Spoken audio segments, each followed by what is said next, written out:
Buenas, se escucha bien, ¿no? Tienes, ¿no? Vale, pues muy buenas tardes a todos. Me llamo Manuel Collado, soy el vocal de comunicación de la Asociación Miguel Romero Esteo y quería agradeceros en primer lugar a todos los que asistís a este ciclo de entrevistas públicas, pues que nos brindéis un poco de vuestra atención y de vuestro tiempo, y también, por supuesto, a la gente que nos está viendo por streaming. Y bueno, antes de continuar con la presentación, quisiera decir que en esta edición no solo queremos homenajear a nuestro genial autor, sino también a Carlos de Mesa, recientemente fallecido, y que ha sido presidente de nuestra entidad cultural desde su creación en 2012 hasta abril de este año. Carlos fue un hombre muy comprometido con el panorama cultural de la ciudad, de Málaga, y fue también un gran divulgador de la obra de Miguel Romero Esteo, al que defendió a muerte hasta el último momento. Y por lo que siempre estaremos pues, enormemente agradecidos. Desde el fallecimiento de Miguel Romero Esteo nos pusimos a trabajar no solo en mantener su memoria, sino en utilizar también esta para conocer a pensadores y artistas de nuestro tiempo, y también pues, a utilizar las diferentes disciplinas que Romero Esteo usó como columna vertebral de nuestros actos. Por eso, el 2019, el otoño, Miguel Romero Esteo se dedicó a la poesía, el 2020 y el 2021 a la música, y este 2022 al ensayo literario y a la investigación. El próximo otoño de Miguel Romero Esteo de 2023 será para el periodismo y la narrativa, y concluiremos en 2024 con un otoño dedicado al teatro. La investigación la hemos cumplido con el diseño de un programa que se extenderá en el tiempo hasta noviembre de 2024, finalizando con un congreso. Tiene 3 líneas de trabajo principales. La primera es la dramaturgia en la cuneta, la segunda es el realismo español expulsado, y la tercera línea de investigación es el independiente y su cadáver. Ya se ha realizado un primer seminario de trabajo con las presencias de la Universidad de Aviñón, la de Estrasburgo, la Sorbona de París, varias universidades españolas y algunas escuelas superiores de arte dramático también del panorama nacional. Para este otoño, dedicado al ensayo literario, hemos puesto en pie este ciclo de conferencias al que hemos trucado un poquito el formato. Se ha optado por seguir modelos más televisivos, de comunicación más caliente, y en vez de tener a los ponentes dando siempre pues, su conferencia de manera unilateral. Y bueno, pues esto se ha transformado más, en vez de eso, en una conferencia al uso, en una entrevista dialogada e ilustrada con imágenes y con nuestros músicos que tenemos aquí delante. La transmisión de ideas es el tema que domina y centra nuestros actos de este ciclo. Por un lado vamos a contar con la presencia de un filósofo y ensayista de larga tradición, como es el caso de Juan Gavilán, y en la otra cara de la moneda con un joven filósofo como es Jorge Freire, que tiene todo un reto de futuro por delante y que va a intentar responder a esa gran pregunta que yo también, como ex graduado de filosofía, me hago mucho. ¿Cómo y de qué manera puedo divulgar o colaborar en divulgar el pensamiento crítico en una época en la que parece que cada vez está más relegado a un segundo plano, en la que cada vez la opinión está más polarizada y los pensamientos más seglados? Y bueno, pues hoy empezamos también con este ciclo, con la presencia de Ana Mancera, con la que trataremos temas como la objetividad del análisis y la herramienta actual que ha alterado el modo de transmitir el pensamiento, que no es otra que las redes sociales, y muy en concreto pues con Twitter, que está en ese epicentro de la polarización del discurso. Lo mejor es que habíamos optado por invitar a una gran profesional de la comunicación personal, con una locutora de radio de gran popularidad y de gran prestigio y reconocimiento, una persona que desde el primer momento que se le hizo la invitación pues respondió afirmativamente a la propuesta y se ha involucrado al máximo, pero que desafortunadamente pues ha tenido un problema con la voz y ha caído un poco enferma, y no podemos contar con ella hoy. Esperemos que mañana sí se pueda incorporar para la entrevista de Juan Gavilán. Pero igualmente, nuestro enorme agradecimiento también a Inmaculada Jabato por prestarse a hacer también este ciclo de entrevistas. Mientras tanto, pues tenemos a nuestro presidente, a Rafael Torán. Ruego que seáis misericordias con él. Va hacer todo lo posible por hacer lo que haría Inmaculada, salvando las distancias. En palabras suyas, las grandes distancias. Pero va a resolver la papeleta lo mejor que pueda y estoy seguro que estará a la altura, como siempre, Rafael. Muchas gracias.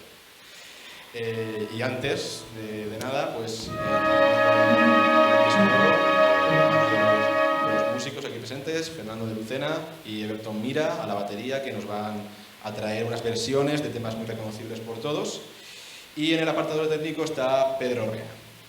Nuestro agradecimiento también por su apoyo un año más a la Delegación de Cultura de la Diputación y también al Vicerrectorado Cultural de la UMA, con Tecla aquí presente, que ha hecho el esfuerzo de venir sabiendo que tiene el miércoles el Fantine, otra cita ineludible en Málaga. Por mi parte nada más, deciros que también mañana tenemos la entrevista a Juan Gavilán, también aquí en esta sala a la misma hora, y el miércoles a Jorge Freire, creo que en María Victoria Atencia, ¿no? ¿Verdad? Sí, en el MVA de la Diputación. Por mi parte nada más, que disfruten y ya está.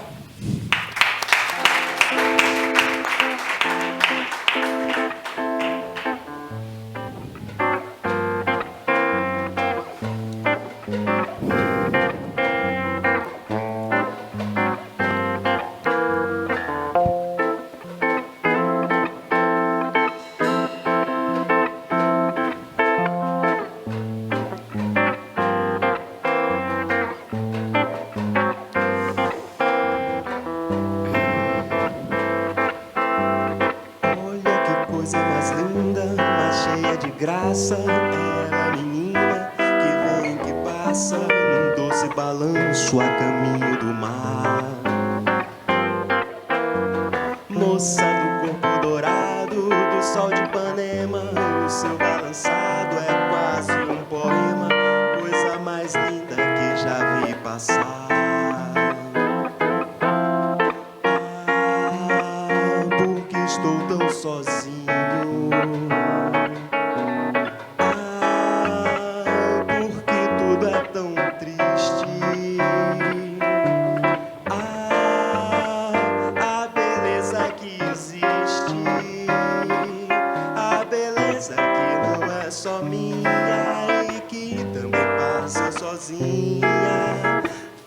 Se ela soubesse que quando ela passa, o mundo inteirinho se enche de graça e fica mais lindo por causa do amor.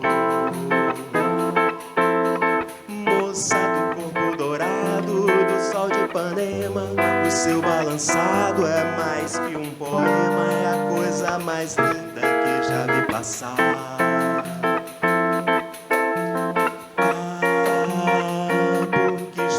Sozinho.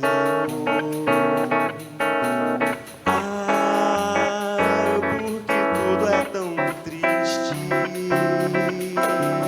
Ah, a beleza que existe, a beleza que não é só minha e que também passa sozinha.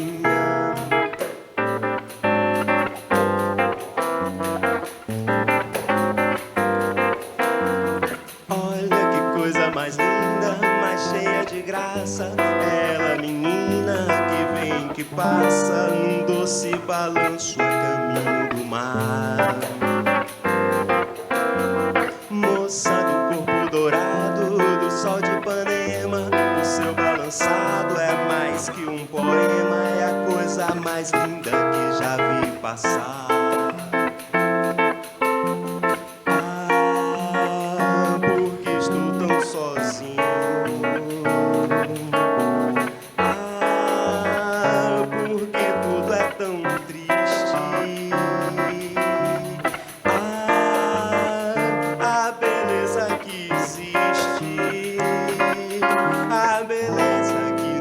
Só minha e que também passa sozinha.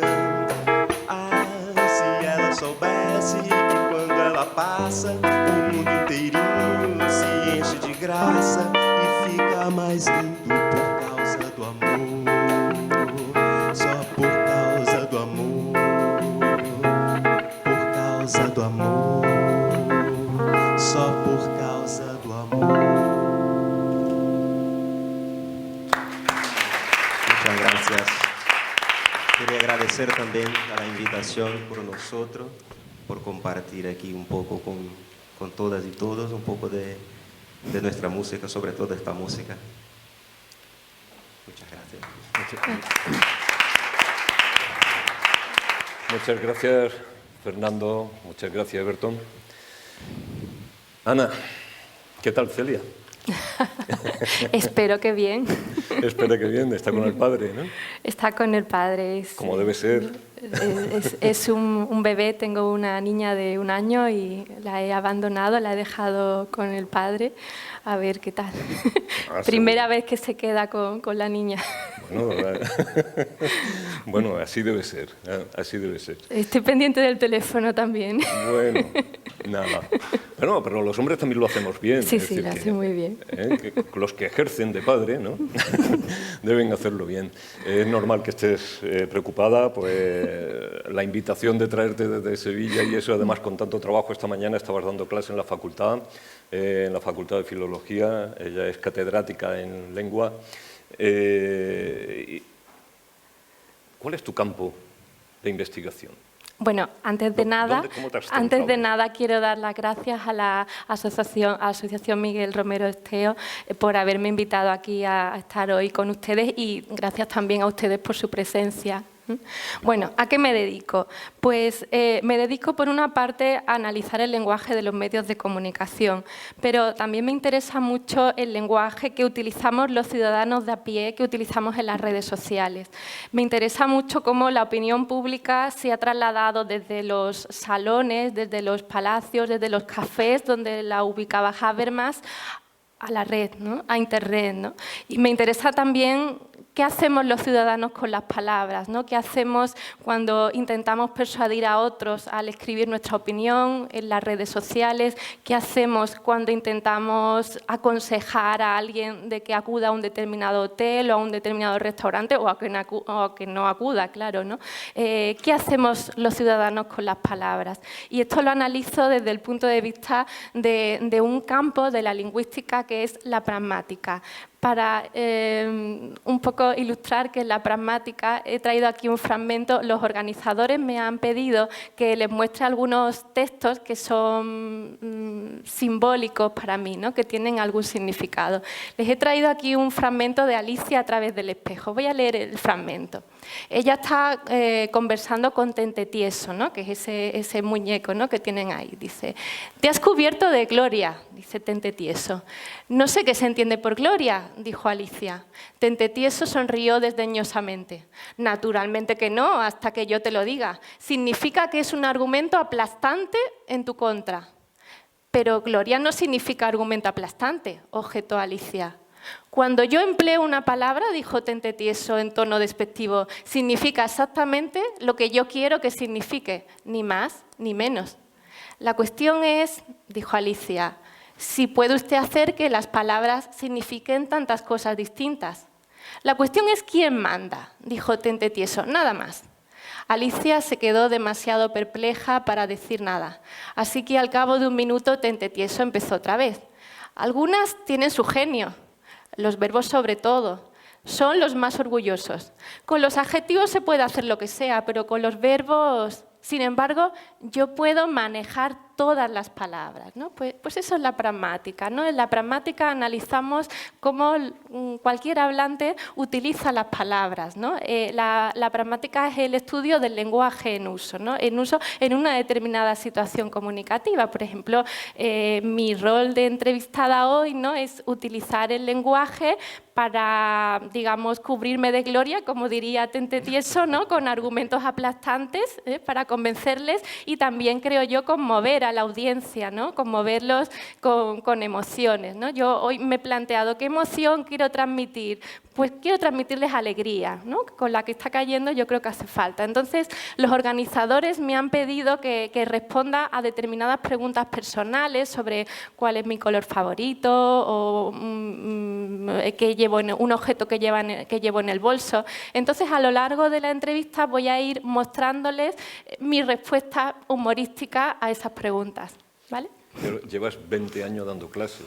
en la facultad en Sevilla, ¿no? Sí. Los 20 años. Has publicado ya un montón de libros, de artículos en revistas ahí especializadas. Cuando das las clases y te planteas las clases, ¿te haces las mismas preguntas? ¿Te planteas desde la misma posición con esto que nos acaba de contar ahora mismo? ¿Cada día, cada sesión, cada clase?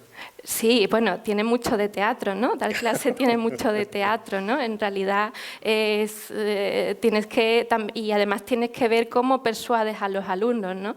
Y además, bueno, yo doy asignaturas bastante aburridas, ¿no? Que es sobre sintaxis, ¿no? Sintaxis es, bueno, ahora lo veremos, es el orden de las palabras en la oración, ¿no? Doy fonética, fonología, son cuestiones aburridas, pero bueno, intento hacerlo siempre con algo de humor. ¿Y por qué te dedicaste a analizar el lenguaje en los medios de comunicación? Pues, bueno, yo soy periodista. Yo estudié periodismo en la universidad, no ejerzo como tal, ejercí muy poco tiempo y entonces me matriculé en un programa de doctorado de filología, entonces por eso soy filóloga. Y mi tesis doctoral fue sobre la columna de opinión, ¿no? Ahí tienen la primera monografía que publiqué en el año 2009 sobre la oralización de la prensa española.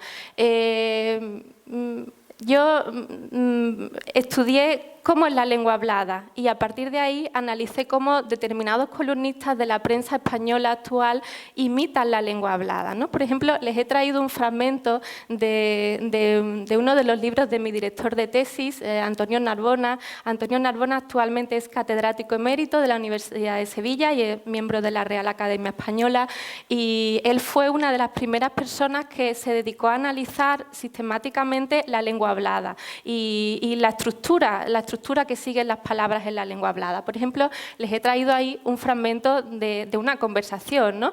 ¿Tú crees que me aburriré?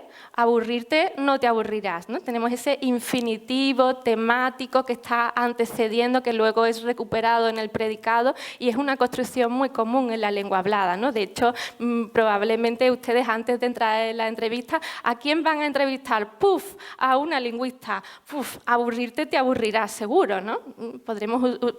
Utilizamos esa construcción constantemente, ¿no? Entonces yo analicé cómo algunos columnistas, no todos, lógicamente, utilizan esos recursos, utilizan esas estructuras de la lengua hablada en sus textos. Les he traído aquí un fragmento de una columna de Francisco Umbral. Dicen que el rey llevaba el pijama de dormir debajo de su guerrera de rey, o sea, Juan Carlos, con un par, no te conformes con menos de dos, como decía la publicidad progre de entonces, ¿no? Les he traído ahí un fragmento de una conversación. Fíjense cómo la columnista Elvira Lindo utiliza unos recursos similares, ¿no? En la conversación, yo el otro día estaba discutiendo con Ana, porque Ana, yo qué sé, a mí me parece muy bien que la gente sea muy liberal, pero yo no lo hago, o sea, yo estoy pensando quién está delante, porque para mí hay cosas más importantes que pasar una noche guay y enrollarme con un tipo, ¿no? Esa es la lengua hablada. Pues los columnistas tratan de hacer algo parecido, ¿no? Dice Elvira Lindo, me fui a cenar a este restaurante francés muy fisno que hay en Madison, un poco como Julia Roberts en Pretty Woman, con las consabidas distancias físicas a favor de Julia, claro está. En total, lo que te cuento, tía, solo había mujeres operadas, ¿no? Entonces, es para que se hagan una idea de cómo determinados columnistas utilizan unos recursos similares a los de la lengua hablada, ¿no? ¿Pero por qué utilizan, por qué intentan imitar esa conversación los periodistas? Lo que hacen estos periodistas es fingir que hablan con los lectores, fingen que conversan con ellos, ¿no? Transmitiéndoles fragmentos de su vida privada, igual que hacemos en la conversación. Si se fijan, constantemente cuando hablamos con otros somos muy egoístas, por así decirlo, ¿no? Normalmente estamos hablando de nosotros mismos, ¿no? Entonces, el lector busca, en cierta medida, aquel columnista con el que comparte afinidades. Es lo que llamamos el ethos del columnista, por similitud con la retórica clásica, donde se habla del ethos del orador, es decir, cuando un orador da un discurso, transmite una determinada personalidad. pues igual hace el columnista. Entonces, aquellos lectores cuyo ethos, cuya personalidad coincide con la del columnista, se sienten atraídos por él y lo siguen con asiduidad. No quiero decir que no podamos leer columnas de aquellos columnistas que no nos caigan bien o con los que no compartamos las ideas, ¿no? Pero tendemos a mantener esa relación en el tiempo con los columnistas cuyo ethos nos atrae. Entonces, el ethos funciona como una especie de banderín de enganche, de manera que el columnista tiene que tener una cierta habilidad para proyectar una personalidad atractiva, de manera que los lectores le sigan, ¿no?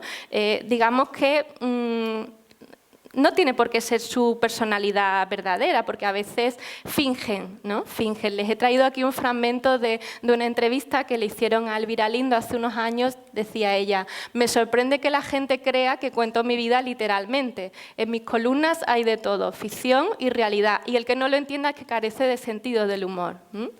Y precisamente les he traído aquí un fragmento de una columna suya donde ella hace referencia a su santo. Su santo es la forma que tiene ella de hablar de su marido, de Antonio Muñoz Molina, ¿no? Entonces ella dice: nada, dijo mi santo lanzadísimo, intimidad cero. Yo salgo a la calle y desde Mariano, el que me vende el periódico, hasta usted, fíjese si se encuentra uno con personas, todos saben que me he venido a Madrid. Bueno, pues vamos a ver qué es lo que dice su santo, ¿no? Resulta que un día entrevistaron a Antonio Muñoz Molina y decía lo siguiente: a partir de las preguntas del entrevistador, ¿no? A partir de las crónicas de Elvira Lindo le están empezando a llamar el santo.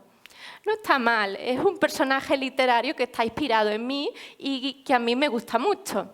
Pues le deja un poco mal paradillo. Bueno, es un juego que hace ella. La literatura de ficción en el periódico, no olvidemos que esto es ficción, consiste en tomar datos de la realidad y manejarlos para obtener un determinado efecto. Ella ha creado un personaje que está basado en ciertos rasgos míos y en otras cosas inventadas por ella. Da la sensación de que inventa poco y el periodista insiste y él dice: pues inventa mucho. Pero este recurso de conversar así con el lector, ya lo hacía Larra, ¿no?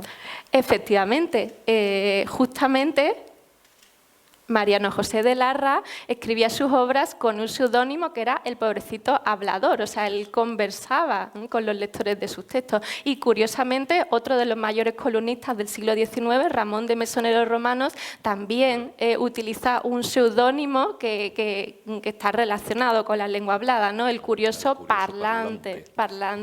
Pero no solo en el siglo XIX. Yo, cuando hacía la tesis, descubrí con sorpresa que este era un recurso que utilizaban también los periodistas mucho antes, ¿no? Entonces, fíjense, por ejemplo, les he traído un fragmento de una publicación de finales del siglo XVIII, el semanario de Salamanca. Fíjense, lo voy a leer rápidamente para que se imaginen que es una conversación, ¿no? Es una carta de un payo escrita a un tío suyo, pero está escrita de manera coloquial. Lo voy a intentar leer rápidamente. Tío mío, en el lugar estamos en la inteligencia de que las gentes de la corte son muy malas y que tienen la conciencia dada a Barrabás y además una vida muy holgachona y qué sé yo qué más, pero nos engañamos de medio a medio. Unos santos varones hay en Madrid bajo la protección de una hermandad llamada de petimetres, que pueden apostársela a los penitentes a los ermitaños de la vida de San Antonio Abad, con la diferencia de que los enemigos que tentaban a aquellos eran muy feos y los que tientan a estos son muy bonitos, sobre que son virtuosísimos.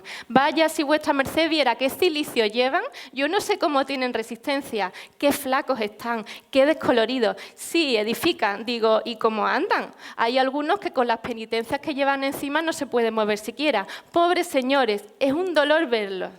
Fíjense, ¿no? Es como si fuera una conversación, ¿no? Los recursos sintácticos, no me voy a poner a analizarlos, pero los recursos sintácticos son muy similares a los que utilizamos en la lengua hablada. Hemos comenzado con La chica de Ipanema, con Fernando y Everton, y lo hemos hecho como un guiño que le queríamos hacer a nuestra periodista Inmaculada Jabato, porque esa fue la sintonía con la que ella comenzaron sus primeros programas de radio. Entonces lo hemos querido hacer con eso. Y también, pues a lo largo de la entrevista, hay unos interludios que están relacionados de alguna forma con lo que estamos hablando, y por eso ahora hemos invitado a la soprano Lourdes Martín Leiva, compañera también de la Romero Esteo con responsabilidad, porque ella es vicepresidenta, y Lourdes la conocéis, supongo, pero ella, aparte de cantar como soprano, también es profesora de música y tiene una larguísima trayectoria.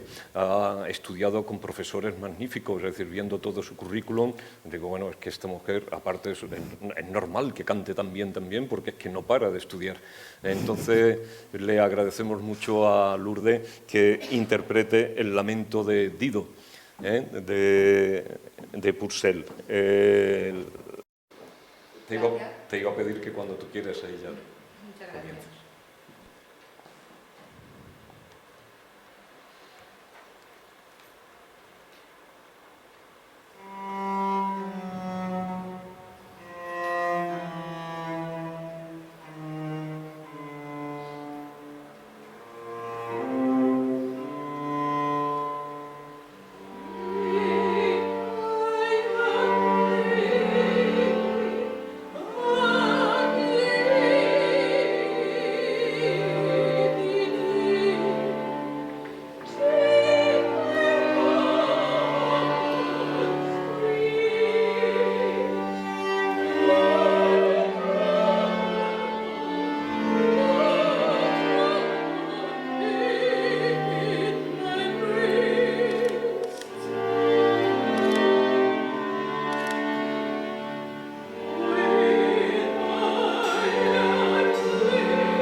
Bravo.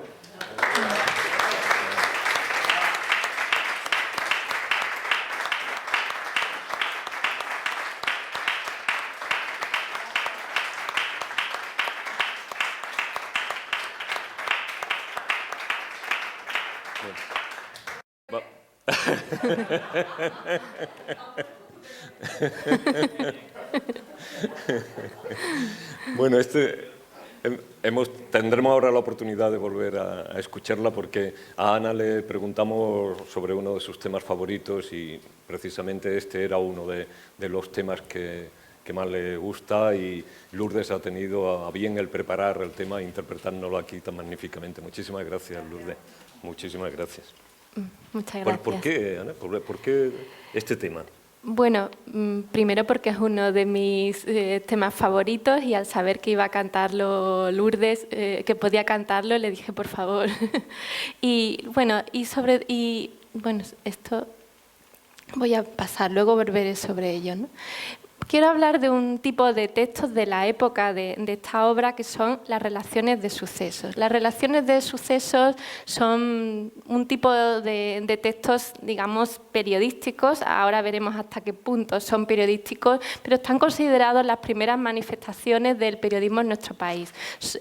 Son lo que se llaman pliegos de cordel, es decir, unas pocas páginas, normalmente entre 8 y 12, unidas con un cordel, ¿no? Que estaban escritas o bien en prosa o bien en verso. En verso, ¿por qué? Porque las recitaban, se vendían en calles y plazas de toda España y las vendían, la mayor parte de las veces las vendían ciegos y las recitaban. Entonces se supone que eran acontecimientos de actualidad, ahora veremos qué tipos de acontecimientos, y si al que paseaba por la calle le llamaba la atención, le pagaba el dinero y entonces el ciego le recitaba la relación de sucesos. Si lo quería leer en casa, pues compraba los textos, ¿no? Hay muchos tipos de relaciones de sucesos, relaciones que informan sobre un casamiento real o un nacimiento, una muerte, una batalla. Hay muchas relaciones de sucesos sobre las batallas de los turcos y sobre apariciones milagrosas y también sobre monstruos, que es lo que me ha interesado a mí, ¿no? Les he traído aquí un fragmento de una relación sobre un monstruo. Ahora hablaré de este tipo de... Sí, porque te iba a preguntar eso, Sí. que cómo eran estos primeros textos periodísticos, ¿no? Precisamente, ¿no? Sí, bueno, yo me he encargado de las relaciones sobre monstruos. Hace unos años, con un colega de la Universidad de Sevilla, publiqué este ensayo sobre las relaciones de sucesos sobre seres monstruosos durante los reinados de Felipe III y Felipe IV, ¿no? ¿Qué se entendía por seres monstruosos en la época?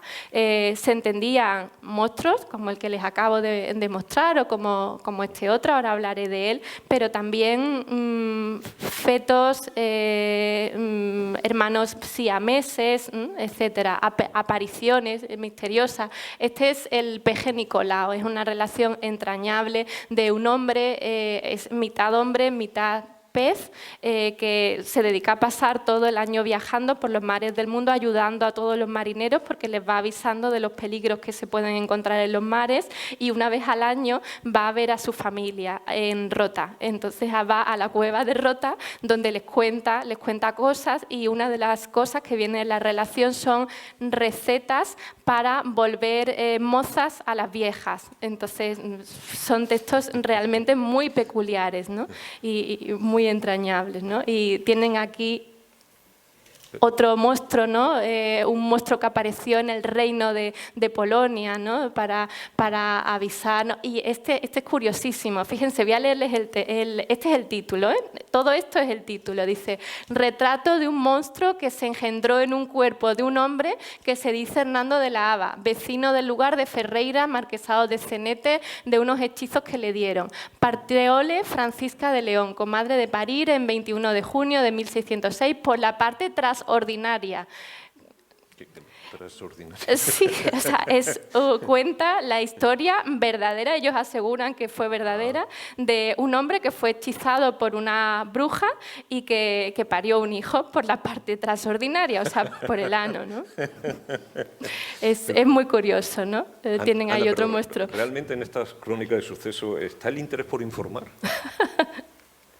Bueno, ellos lo presentan como información. Constantemente les he traído aquí varios fragmentos. Constantemente tenemos ahí el sustantivo verdad, el adjetivo verdadero, el adverbio verdaderamente, verdad notable, verdad probada, la verdad lo que digo. Ellos insisten, ¿no? Incluso ya desde el título se llaman relaciones de suceso, ¿no? En el título de la relación muy verdadera de un espantable y ferocísimo animal llamado Corlisango. Verdadero retrato, verdadera y nueva relación. Ellos insisten en que es un hecho muy novedoso que acaba de suceder. Por eso se considera el antecedente de los textos, o se consideran los primeros textos periodísticos que tenemos en nuestro país, ¿no? Y es muy curioso porque ellos utilizan toda una serie de estrategias argumentativas para hacer creer a los lectores que esos monstruos aparecieron realmente, que un hombre parió a un bebé. Ellos insisten, ¿no? Por ejemplo, ubican la relación en el mismo año en el que se escribe, o por ejemplo, si se trata de un parto de lo que ellos llaman un ser monstruoso, como pueden ser dos hermanos siameses, pues ellos escriben ahí el nombre de los doctores que asistieron al parto. A veces incluso tienen aquí otro ser monstruoso, ¿no? Describen minuciosamente la anatomía de ese ser monstruoso y aportan grabados por delante, por detrás, ¿no? Para tratar de demostrar que verdaderamente o el autor de la relación se muestra como testigo de lo que ocurrió, ¿no? Entonces ellos lo anuncian como absolutamente verdadero, como información de la época. Realmente estamos acostumbrados a esto, ¿no? Porque en definitiva la mentira no hacen más que repetirla y por repetir la convierten en verdad, sí. ¿no? O de alguna manera se prepara, ¿no? Se prepara y se truca. Entonces estoy viendo que realmente estamos en el mismo juego, ¿no? Sí, pero... Sobre todo por parte política, ¿no? Sí, sí, claro, pero yo creo que los lectores de la época no eran conscientes del cariz ideológico que tenían estos textos, ¿no? Claro, estos eran lo que se llaman ostentum, o sea, señales, se presentaban como el nacimiento de un monstruo, la aparición de un monstruo se presentaba como una señal de la cólera de Dios, una señal del castigo divino por un determinado pecado, ¿no? Por una herejía, por la expansión de una herejía, por ejemplo, ¿no?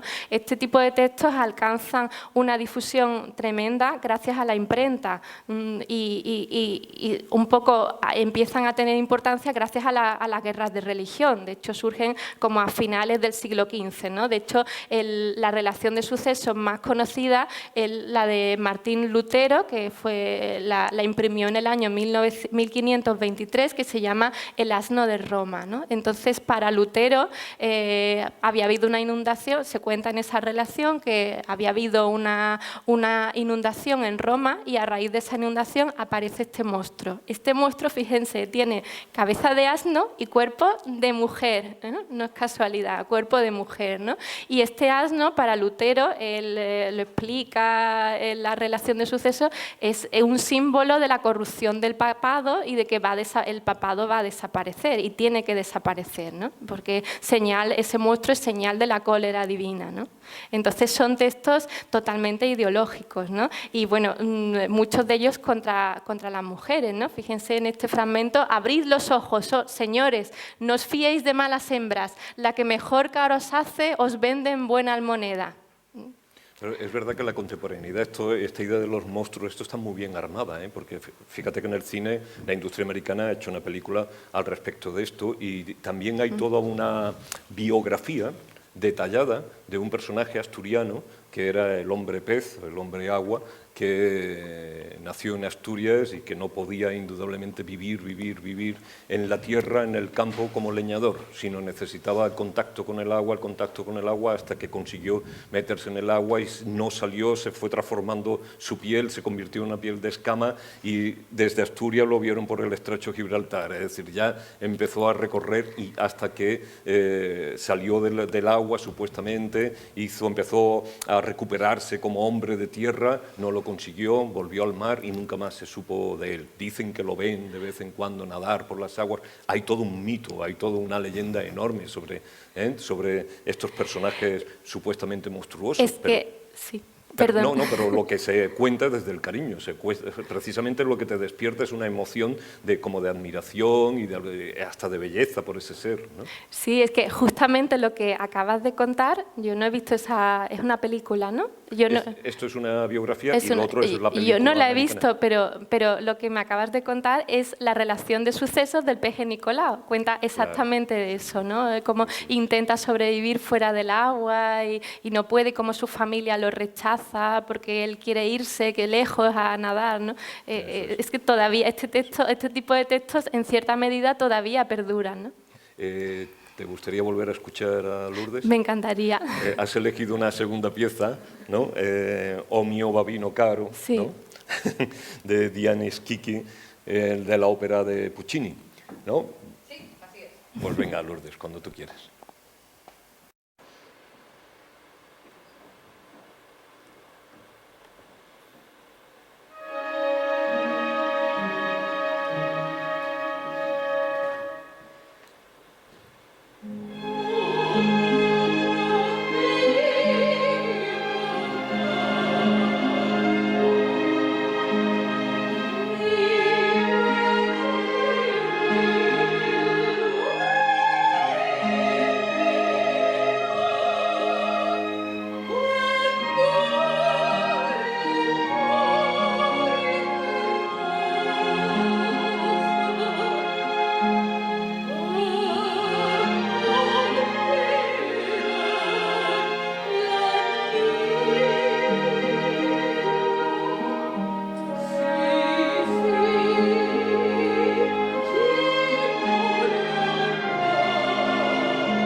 Muchísimas gracias, Lourdes. Muchísimas gracias. He muerto y le he pedido piedad a mi padre. Redondo. Lleva la noche redonda. Bueno, tenemos que ir un poco más ligerillo, pero sí. no quería cambiar el tema porque me interesa saber cómo era ese periodismo del siglo XIX para poder entender cómo es el periodismo del XX, ¿no? Que ahí es donde viene el conflicto que más nos atañe, ¿no? Sí, en el siglo XIX cambia la concepción del arte de gobernar, ¿no? Pasa a tener más peso la burguesía, que invoca a la opinión pública, y ella es la que crea los periódicos, ¿no? Y por primera vez se establece la libertad de imprenta, ¿no?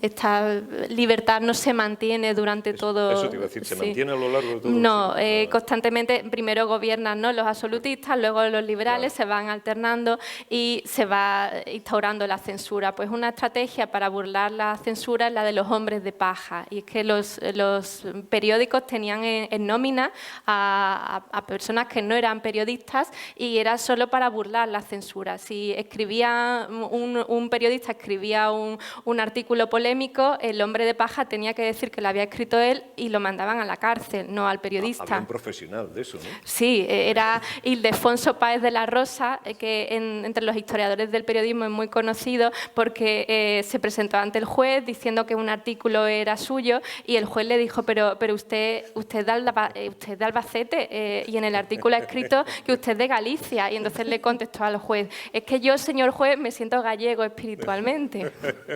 Entonces era una estrategia para burlar un poco la censura, ¿no? Sí, sí, pero además era mensualmente, ¿no? Creo que cada mes tenía, de alguna manera, hacía de esto, es decir, sacarse un sueldo, ser un profesional y mensualmente poder vivir de esto. Sí. Los periódicos satíricos, ¿cómo eran? Sí, me ha interesado estudiar la prensa satírica, que es poco conocida, ¿no?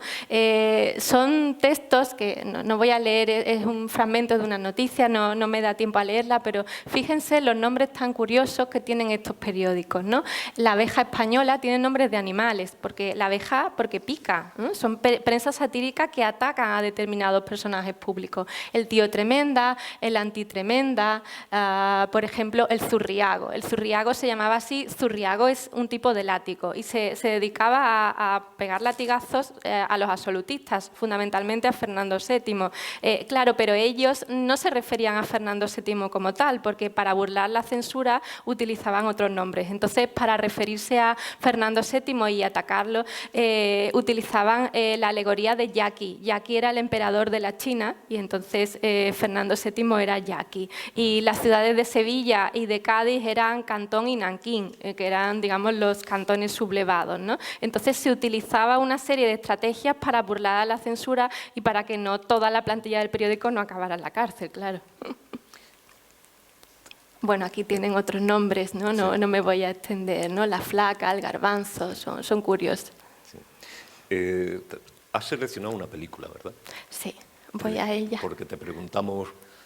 Aparte de la música, te preguntamos también por el cine. Sí, ¿no? He seleccionado Luna Nueva, ¿no? Bueno, vamos a dar paso, si quieren, a un fragmento cortito de la película.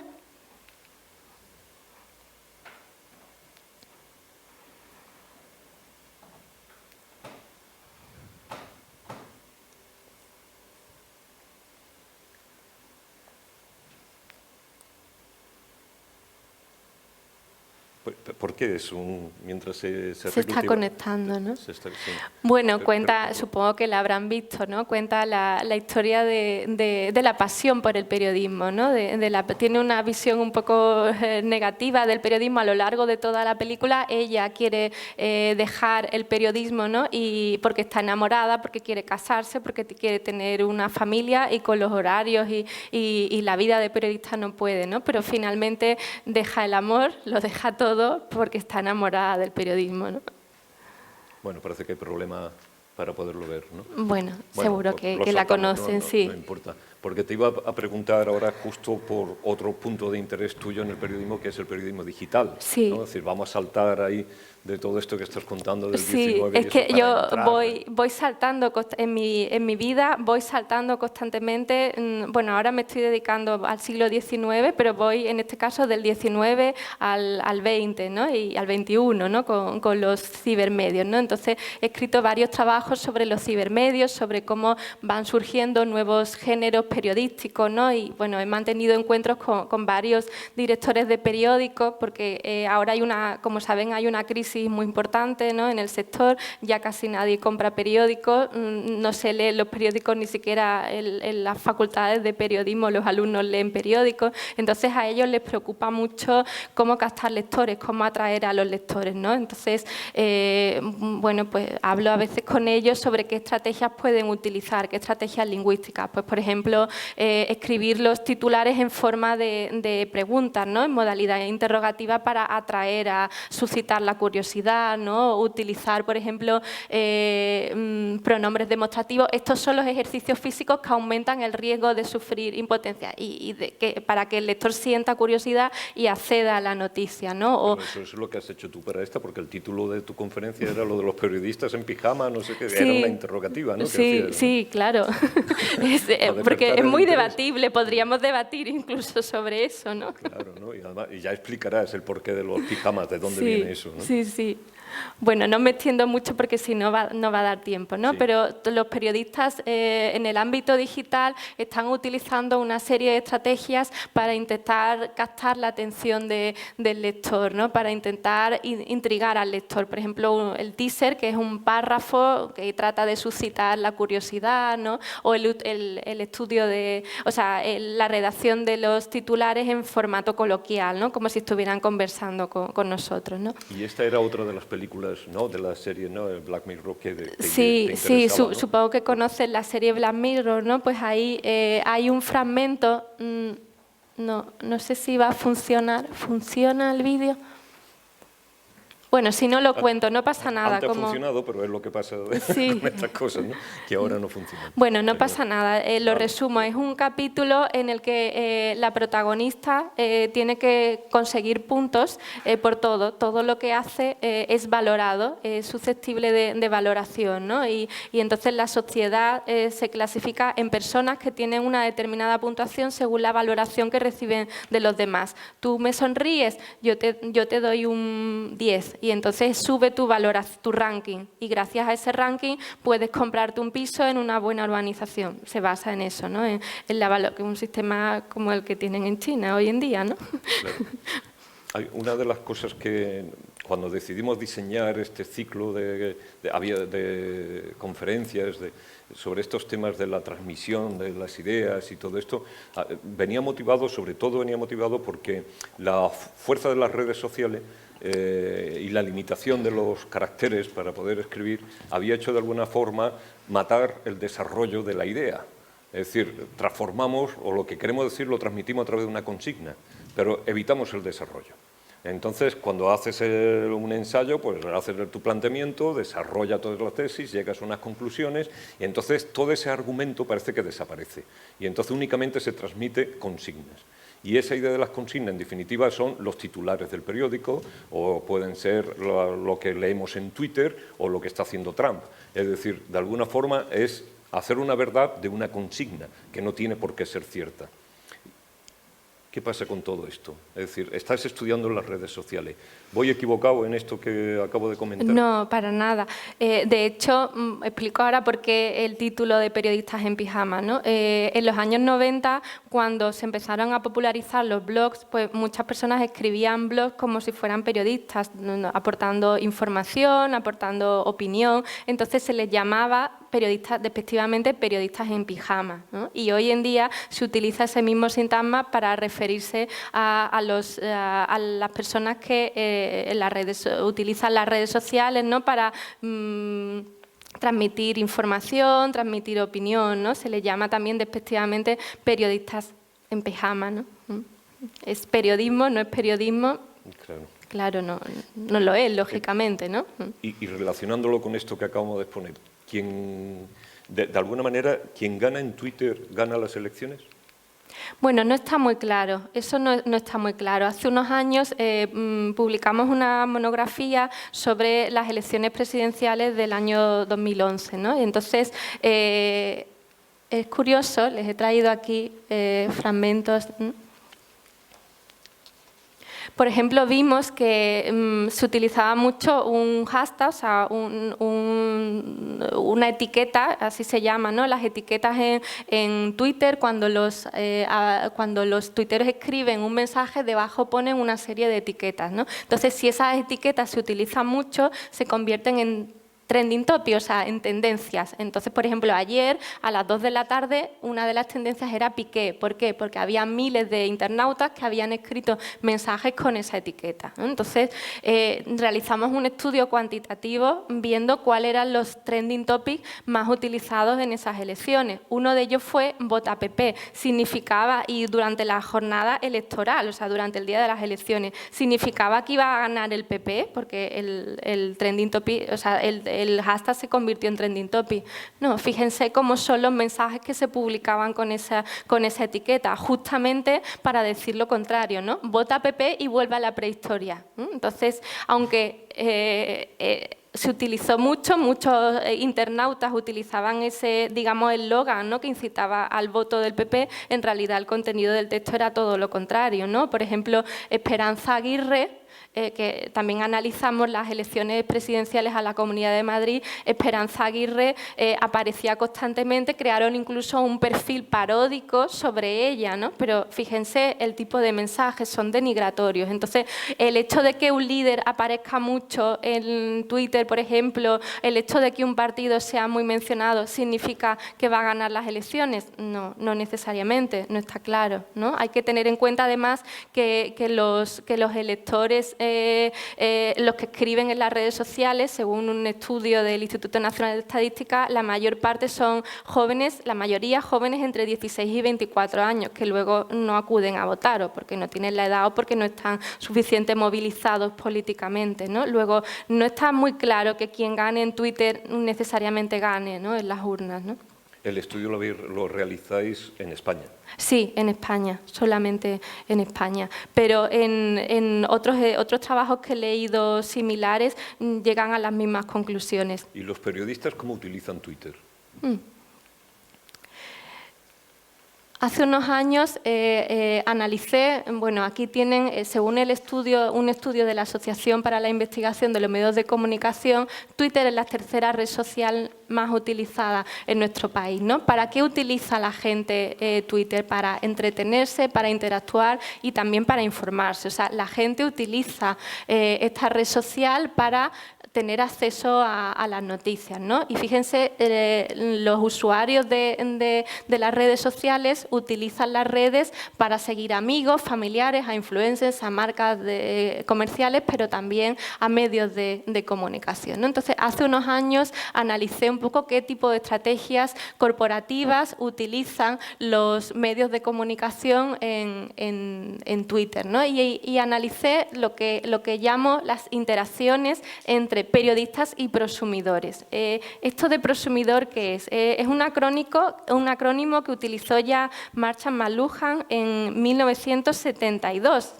Todavía no se había popularizado Internet, por supuesto no existía Twitter. Y ya estaba antecediendo lo que iba a suceder, ¿no?, cuando los ciudadanos somos consumidores de contenidos, pero también somos productores de contenidos, ¿no? Entonces, a veces los ciudadanos utilizamos Twitter como si fuéramos periodistas, ¿no? Por ejemplo, me está interesando ahora analizar cómo se está utilizando Twitter para hablar sobre la guerra de Ucrania. Por ejemplo, hay un perfil Descifrando la Guerra de un ciudadano anónimo que constantemente está publicando información sobre los antecedentes del conflicto, los movimientos de tropas o, por ejemplo, un ciudadano de los Estados Unidos es un ingeniero que publicó en su perfil antes de que Rusia invadiera Ucrania, publicó estas imágenes que demostraban que Rusia se estaba movilizando ya las tropas. Son imágenes vía satélites que demostraban que, pese a que Rusia negaba que fuera a invadir Ucrania, pues él demostró, ¿no? Luego es interesante un poco la labor que están haciendo periodistas en pijama, por así decirlo, ¿no? Serían un poco las luces de Twitter, ¿no? Las luces de las redes sociales. No me da tiempo a mostrarles esto, pero bueno, son un poco los memes y cómo se están utilizando las redes sociales al hablar de la guerra de Ucrania, ¿no? He hablado de las luces, pero voy a hablar también, aunque sea brevemente, de las sombras, de estos, digamos, periodistas o opinadores en pijama, ¿no? Según este estudio, cada 3 minutos una mujer política o periodista, este fue en el Reino Unido, recibe insultos. Entonces este estudio recopiló más de 1 millón de mensajes ofensivos dirigidos a mujeres periodistas y a mujeres políticas y demostró que si son mujeres de raza negra tienen todavía más posibilidades de recibir insultos, que si son políticas de izquierda tienen más posibilidades de recibir insultos, pero si son periodistas de derechas tienen más posibilidades de recibir insultos, ¿no? Entonces Entonces, realmente es una cuestión que no está estudiada, hasta donde yo sé, no se ha estudiado todavía en España, pero fíjense, no voy a leerlo porque son mensajes altamente ofensivos, pero constantemente esos periodistas en pijama están formulando también agresiones verbales a periodistas, ¿no? A mujeres periodistas, ¿no? Entonces, bueno, no lo he analizado todavía, pero sería interesante analizar cómo se hace en España, ¿no? Y si verdaderamente cuando se interactúa con un periodista, si se hace de forma diferente, si es hombre o si es mujer. Y con los políticos sucede lo mismo. ¿Reciben más agresiones verbales las mujeres políticas en Twitter que si son hombres? No lo sé. Ana, pero no solo los políticos, porque los periodistas también, ¿no? Sí, Ana Pastor. Claro. Sí, por eso, ¿no? Me interesaría analizar, todavía no lo he podido estudiar en profundidad, he publicado algunos trabajos, pero no lo he cuantificado, ¿no? Me da la impresión de que por el hecho de ser mujer periodista, por el hecho de ser mujer política, se reciben mucho más insultos, ataques violentos, denigrantes, algunos del carácter de estos que he mostrado contra Ana Pastor. Creo que es así. Y tengo curiosidad por saber con todo esto que está pasando en Twitter ahora y la compra que acaba de hacer este fantasmón, porque ¿qué puede pasar? ¿Tienes idea? Nadie lo sabe. Nadie lo sabe, ¿no? Antes he ido muy rápidamente, pero he mostrado un titular que se publicó justamente ayer en un diario nacional que hablaba del peligro de manipulación que puede haber, ¿no? Entonces, no se sabe, ¿no? Si al cambiar de propiedad Twitter van a cambiar mucho las reglas del juego, ¿no? Y se teme que puede perjudicar a las próximas elecciones norteamericanas, ¿no? Que son dentro de unos días, ¿no? Sí. ¿Y seleccionaste esta película del Ciudadano Kane de Sí, Orson Welles? he seleccionado un fragmento para mostrar un poco otro campo de estudio que ahora mismo me tiene obsesionada, que es el periodismo. No se ve. No funciona. ¿Qué día llevamos? Empezó ahí el problema con Inmaculada. Esperemos que se recupere, sobre todo yo estoy deseando que se recupere. La pobre. O sea, Sí. Ustedes me perdonan, ¿verdad? Sí, Pero, bueno, lo cuento, ¿no? Sí, para cuéntalo, no alargarnos más. Bueno, es un fragmento como ustedes saben, Ciudadano Kane, ¿no? Trata de la vida de Hearst, que fue uno de los principales propietarios de periódicos en los Estados Unidos, ¿no? Es el exponente de la prensa sensacionalista por autonomía. A la guerra de Cuba, o sea, la guerra que mantuvimos contra los Estados Unidos por el dominio de Cuba, se le llama la guerra de Hearst. Por eso he traído un fragmento de Ciudadano Kane, porque realmente él tuvo mucho que ver con el hecho de que Estados Unidos nos declarara la guerra, ¿no? Entonces, ahora mismo estoy analizando textos, realmente me resulta muy curioso, acabo de publicar una monografía sobre esto y he recopilado miles de editoriales y de artículos de opinión publicados entre 1895, que es cuando empieza la guerra de Cuba, y 1898. Y entonces, ¿Tus investigaciones se están centrando ahora en eso? Sí, y también en la época actual, que estoy constantemente a caballo entre las redes sociales y el siglo XIX, porque dirijo varios proyectos de investigación, entonces uno de ellos es sobre el siglo XIX.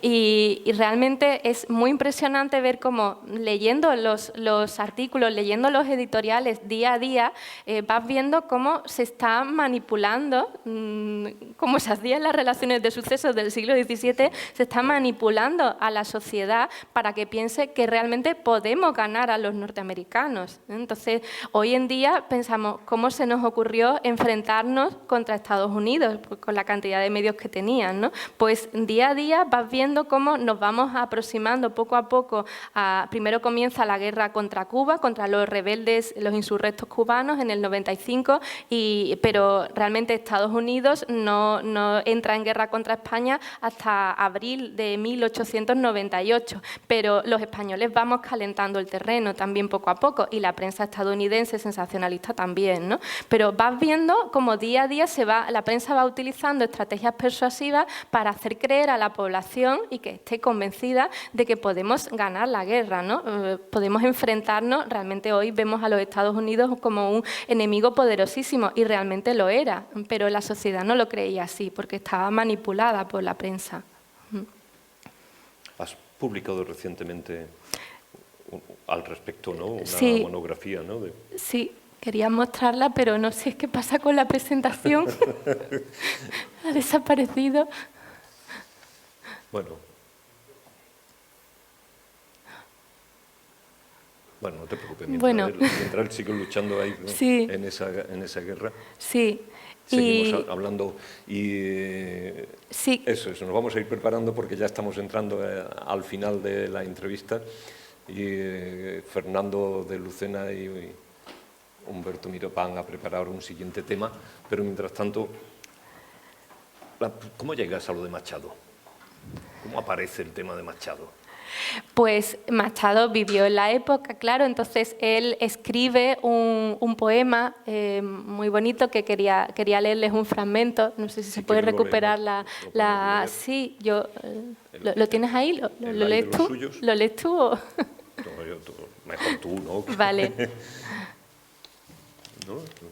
Mira a ver si es este, empezamos ahí abajo. No. El poema se titula Una España joven. Dice, fue un tiempo de mentira, de infamia. A España toda, la malherida España, de carnaval vestida nos la pusieron, pobre y escuálida y beoda, para que no acertara la mano con la herida. Fue ayer, éramos casi adolescentes. Era con tiempo malo, encinta de lúgubres presagios, cuando montar quisimos en pelo una quimera, mientras la mar dormía, ahita de naufragios. Mas cada cual el rumbo siguió de su locura. Agitó su brazo, acreditó su brío, dejó como un espejo bruñida su armadura y dijo, el hoy es malo, pero el mañana es nuestro. Muy bien.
se hace camino al andar, golpe a golpe, verso a verso.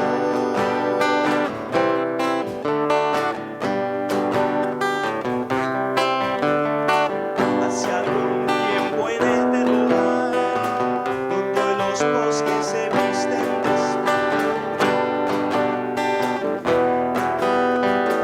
caminante no hay camino, se hace camino al andar, se hace camino al andar.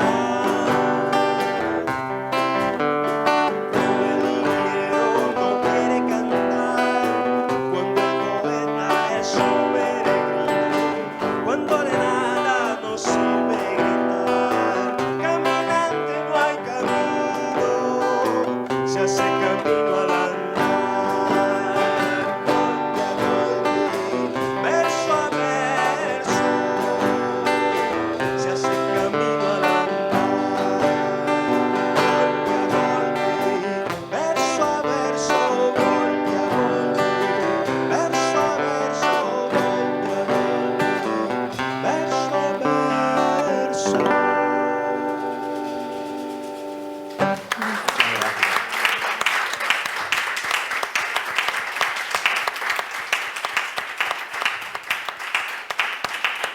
Muchas gracias, Fernando y Everton. Sobre todo, os doy las gracias porque este tema no lo teníais en vuestro repertorio y lo habéis preparado expresamente Sí. para Ana, porque sabíamos de su gusto por Serrat, por las canciones de Serrat. Que no conocía este tema, que es bellísimo.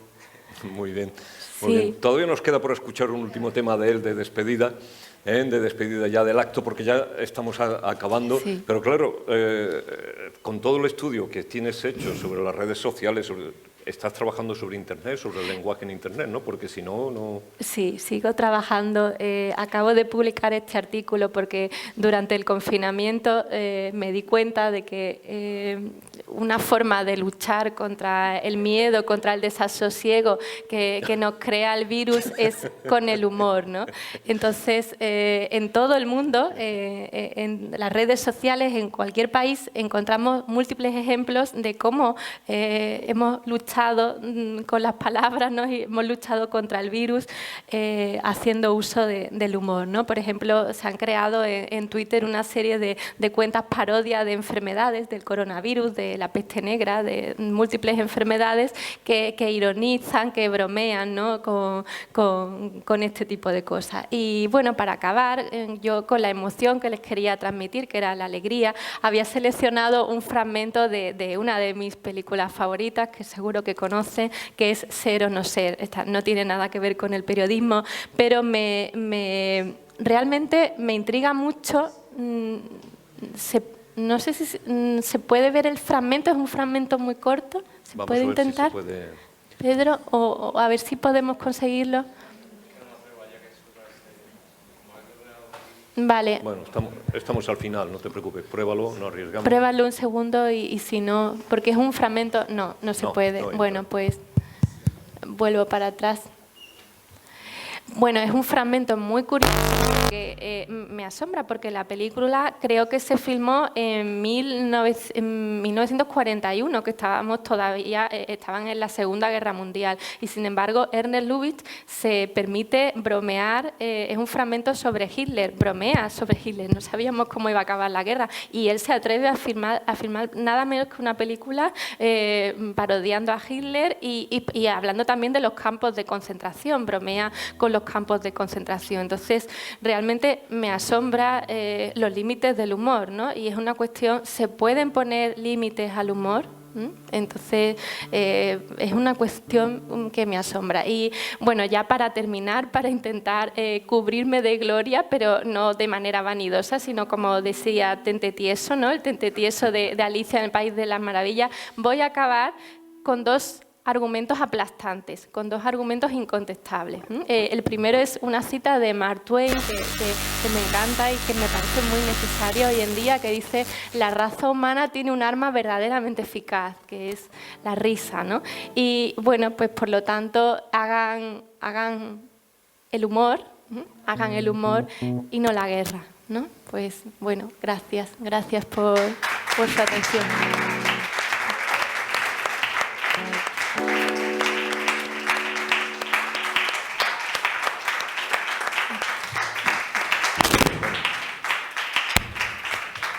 Bueno, Ana, muchísimas gracias, de verdad, muchísimas gracias. Ahora imaginaros que mientras está sonando el último tema, aquí salen las letras de crédito y vienen todos los agradecimientos y todo el trabajo. A Pedro se lo tengo que agradecer porque ha sufrido muchísimo con todos los problemas técnicos de última hora, porque las pruebas que hemos hecho esta mañana y primera hora de la tarde todo iba bien, pero el directo pues tiene esto, ¿no? Y hablo así del directo como si estuviésemos en televisión, porque realmente el formato al que nos queremos aproximar va por ahí, pero también porque todo esto está en YouTube. Es decir, que esta entrevista de hoy, pues todas las personas que quieran la pueden seguir por YouTube a partir de un rato, porque esto es lo que tiene esto de las redes sociales. Mañana, como sabéis, pues estaremos con Juan Gavilán, espero que esté Inmaculada, que se encuentre ya mejor y pueda hacer ella la entrevista, y si no buscaremos a una o un profesional que pueda hacerlo. No reíros, por favor, porque me queda 2 segundos únicamente para daros las gracias y cuando quieran, maestro, y ya acabamos. Vamos por otro tema también súper conocido. ¿A quién se anima a cantar y ayudarme aquí? Eso lo cantamos. Está invitado. Lo cantaremos.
Abrazado a mi amor.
Muchas gracias. Bien.